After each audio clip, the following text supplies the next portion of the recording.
Hi friends, it's your buddy Matt, the global ergonomist for TuMeke Ergonomics, here walking in the woods of the Blue Ridge with my friend Buck back there. He's checking out the trail, and wanted to give you another installment of Everyday Ergonomics, or Everyday Ergo as we like to call it.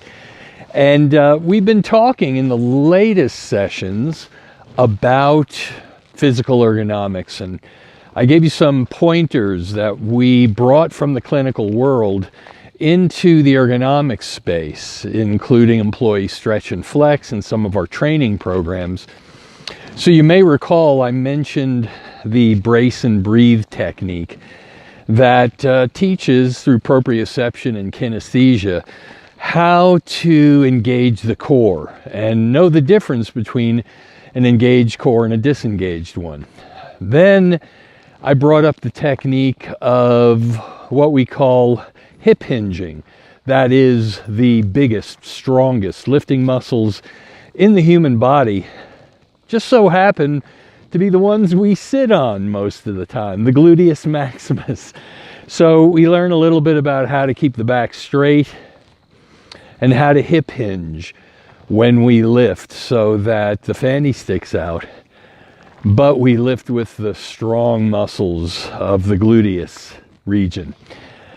Today I'd like to talk with you a little bit about the foundation of it all, and that's base of support. So we talk about foot placement. You know, in the fitness and rehab setting, we often disregard that. And we do different exercises that are isolating, like the deadlift or the squat. And those are great for building muscle and for all the reasons we might use them in a gym. But then we try to translate them to the working world and material handling and lifting, carrying, pushing, pulling, that sort of thing. Really not a functional fit. And here's why. Our legs function as a scissor lift. If you've ever seen a scissor lift, like a man lift that somebody might be on, our ankle, knee, and hip work in concert with one another. So proper lifting technique is really a combination of all three.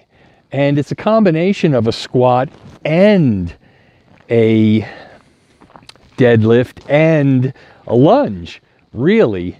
And when we teach lifting technique for material handling, proper technique includes base of support. So where do you put your feet? Well, you don't put them parallel like you do in the gym when you're standing at a barbell.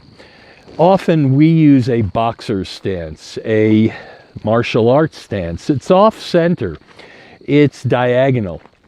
And that gives us lateral stability and anterior, posterior, front to back stability, a combination. And then you learn how to move your center of gravity. Remember that brace and breathe, the core? You learn how to move that within your base of support, sort of like a plumb line that can move around within that area. That's proper stabilization. That's proper technique. And we all bring it together in something we call the power zone or the strike zone. We'll talk about that on another talk. So remember, the key component of material handling, lifting, carrying, pushing, pulling, that sort of thing, force generation, is to engage the core, to hip hinge, but also to have a base of support so the limbs work like a scissor lift.